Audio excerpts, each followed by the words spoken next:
Bonjour à tous et bienvenue sur une nouvelle vidéo de Tesla France 89. Aujourd'hui, une vidéo sur les améliorations de l'autopilote liées à la nouvelle mise à jour qu'on a reçue. Visiblement, il y avait pas mal d'améliorations et j'ai fait pas mal de trajets, j'ai filmé pour vous et effectivement, il y a du changement. Donc on va voir tout ça en détail ensuite. Il y a du changement ressenti, puis il y a des choses, c'est sûr, il n'y a aucun souci, il y a de nettes améliorations, donc super cool. N'oubliez pas aussi le concours, donc le giveaway pour gagner votre kit pour envelopper la console centrale et la passer en du coup mat satin black pardon. Donc je vous mets le lien en haut là pour la vidéo en question et puis comme ça il y a toutes les instructions si vous avez raté celle-ci. Pour participer vous avez jusqu'au 20 octobre. Salut, à tout de suite pour les images.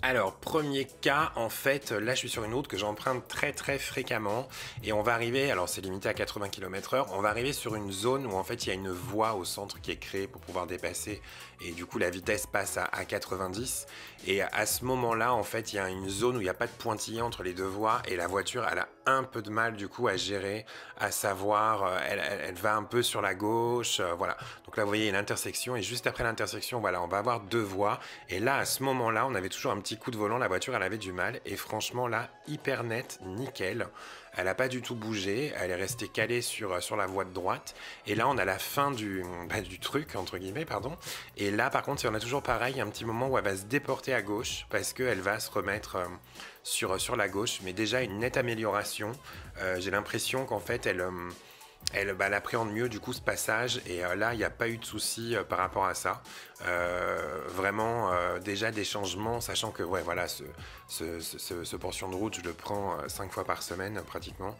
et systématiquement la voiture réagit d'ailleurs de la même manière, ce qui est d'ailleurs très rassurant hein, parce que du coup on voit bien que bon c'est vraiment de l'automatisme à 100% et voilà donc là on continue de rouler tranquillement en autopilote donc sur une départementale. Évidemment, on a les mains sur le volant, on est prêt à reprendre le contrôle. Hein. Pour ceux qui ne connaissent pas, donc la voiture, elle a la possibilité, la faculté de garder le cap et ajuster la vitesse en fonction de la route. Là, donc on va arriver, vous voyez, on a un freinage fantôme. Donc je suis tombé à 65 km/h au lieu de 83, alors qu'il n'y a pas de raison, on n'a pas freiné ni rien. Et à ce moment-là, à cet endroit-là sur la route, systématiquement, elle nous fait ça à chaque fois. Donc ça, par contre, ça n'a pas été amélioré avec la mise à jour. Deuxième cas, ensuite, on va arriver sur une zone en fait où, alors c'est un peu compliqué, on est en côte, donc la voiture, elle met la puissance pour maintenir la vitesse classique, donc là, moi j'ai 83 qui est réglé, d'ailleurs vous avez vu, on a vu encore une fois les véhicules en face qui sont matérialisés maintenant sur les visuels au niveau de l'écran, et donc là on a un premier virage à gauche qui est calme, tranquille, il n'y a jamais de souci, et tout au loin, là on voit il y a un virage qui est à droite, qui est assez serré, la voiture ralentissait à peine avant, et elle, par contre, elle me mettait un message d'alerte avec des bips en me disant de faire attention, que le maintien au cap était limité, qu'il fallait que je sois vigilant au niveau du volant. Et là, vous allez voir, en fait, elle va ralentir, mais nettement, en fait, par rapport au virage. Là, on arrive à 83, et là, d'un seul coup, c'est pas moi qui freine, c'est elle qui a ralenti, elle a vraiment anticipé. Oh bon, par contre, beaucoup, hein. On est quand même tombé voilà, à 60-59 km/h. Je veux dire, heureusement qu'il y avait personne derrière nous, parce que c'est vrai que ça fait quand même beaucoup ralentir pour pas grand-chose. Mais en tout cas, elle a pris le virage nickel, on s'est pas trop déporté, et j'ai eu aucun message d'erreur. Donc là, c'est vraiment un changement significatif, parce que de nuit, de jour, on avait toujours le même comportement sur ce virage-là. Et là, du coup, aucun souci, quoi. Elle a plus ralenti, plus anticipé. Ce qui me donne bon espoir en fait pour après. La chose que je reprochais un peu au niveau du pilote automatique, c'est quand on prenait les sorties d'autoroute où on arrivait un peu comme une blinde. Voilà, je trouvais que bon, moi je décrochais en fait l'autopilote avant de sortir, sachant que normalement elle peut sortir ou même changer d'autoroute automatiquement, mais je trouve qu'elle arrive trop vite. Donc là par contre sur cet exemple là, elle a vraiment bien anticipé, elle a bien ralenti. Ensuite, on peut continuer un peu à regarder, rien de spécial.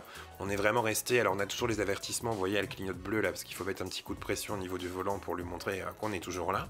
Donc c'est ce qui est fait, voilà, du coup ça s'est désengagé. Et donc là, on continue donc sur une route tranquille de campagne. Encore une fois, nickel, hein, elle a bien négocié tout comme d'habitude. Donc là, ça s'est bien passé. Je vais couper, on va passer au cas suivant. Donc maintenant on est sur l'autoroute, je suis sur la file de droite et vous voyez on a bien au niveau de la visualisation les deux fils qui sont représentés. Il y a deux fils sur l'autoroute sur lequel je me trouve, c'est la 5 direction Paris et on a bien donc la matérialisation des deux fils. Il y a vachement de changements au niveau du visuel, notamment aussi vous allez voir quand on fait un changement de fil, la voiture il y a vraiment un autre visuel alors qui je trouve c'est peut-être juste visuellement que ça a changé, mais moi je le trouve beaucoup plus rassurant par rapport au changement de fil.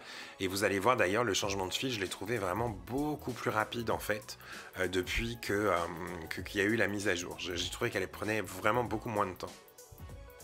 Donc là par exemple je vais changer de fil, donc je mets mon petit clignotant. Alors vous voyez ce qui s'est passé, je sais pas ce qui s'est passé, mais elle a été sur la file de gauche et paf elle s'est rabattue à droite avant de reprendre le changement. Sachant que d'habitude elle aurait annulé, mais là je sais pas, elle a une espèce d'hésitation, c'est la seule fois que ça m'a fait ça. Donc vous voyez là je me rabats, on a bien en fait la position qui clignote en blanc de là où la voiture va atterrir entre guillemets. Je trouve vraiment qu'au niveau du visuel c'est mieux. Ça me rassure plus que l'espèce de courbe qu'on voyait avant, on voyait pas trop où est-ce qu'on allait finir. Et en plus, vraiment, au niveau, entre le moment où on met le clignotant pour déboîter et le moment où elle y va, avant il y avait quelques secondes qui étaient un peu gênantes. Du coup, on arrivait un peu dans le cul de la voiture de devant. Et là, non, c'est vraiment presque instantané au niveau... Il y a un délai qui a été vraiment raccourci. Là, on va voir donc un nouvel exemple où là, je suis sur la file du milieu et je vais dépasser un camion. Je vais me rabattre juste derrière. Honnêtement, voilà, je trouve le visuel, vous voyez, là, on a 3 voies en plus. On a bien les 3 voies qui sont matérialisées à l'écran. On voit le camion qui apparaît sur la droite. Alors, le véhicule devant, par contre, on ne le voit pas encore. Alors que moi, perso, je le vois. Je pense que c'est uniquement au niveau de la visualisation qu'il n'est pas mentionné, mais il doit apparaître, je pense. Vous voyez là, elle me propose, elle me met en bleu la ligne, la file de droite. Elle me proposait en fait de me rabattre, chose que je n'ai pas faite parce que voilà, j'ai pas besoin pour le moment. Il y avait personne derrière et puis je vous montre un peu. Avec les doigts, vous voyez, j'ai fait pivoter aussi pour voir un peu les visuels, donc ça se remet d'office tout de suite. Là, on a un changement, vous voyez, de signalisation, ça se fait instantanément à l'écran, c'est vraiment nickel. On est passé sur 2 voies. Elle me propose à nouveau du coup de changer de voie. J'ai mis mon clignotant et regardez, c'est vraiment hyper rapide entre le moment où j'ai mis mon clignotant et le moment où on s'est rabattu. C'est le jour et la nuit par rapport à ce qu'on avait avant. Vraiment super. Merci Tesla.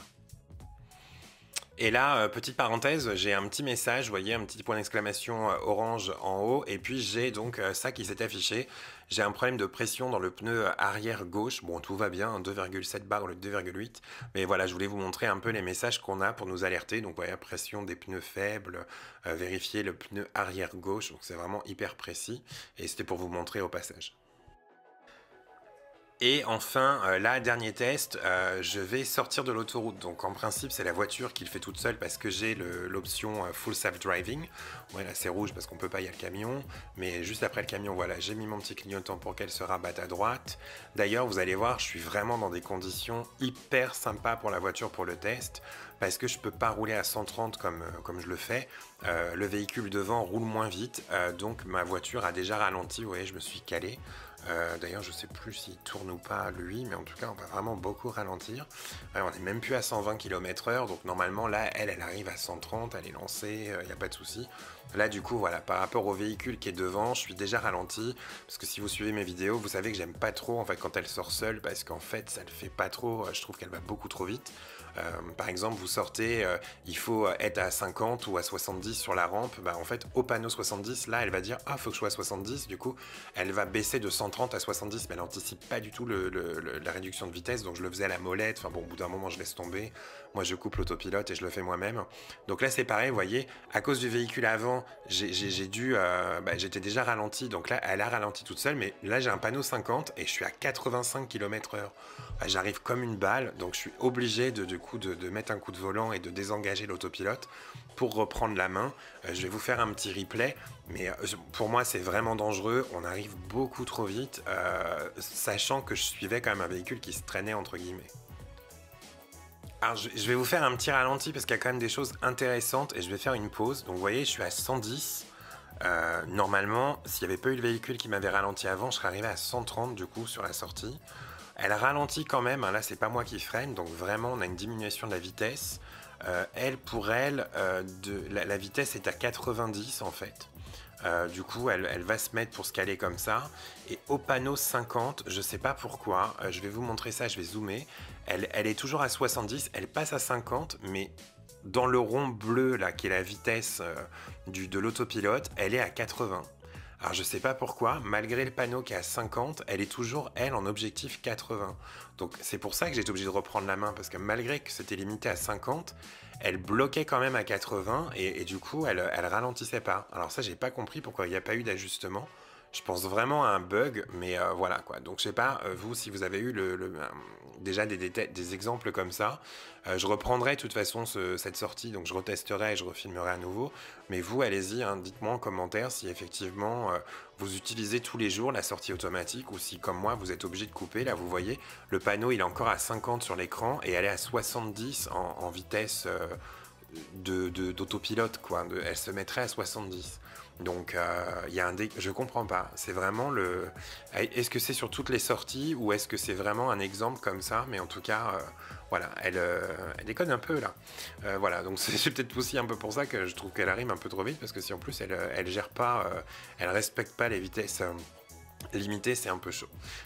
Voilà, donc c'était tout pour les derniers tests aujourd'hui. Pas mal quand même d'améliorations, hein, au niveau de l'autopilote.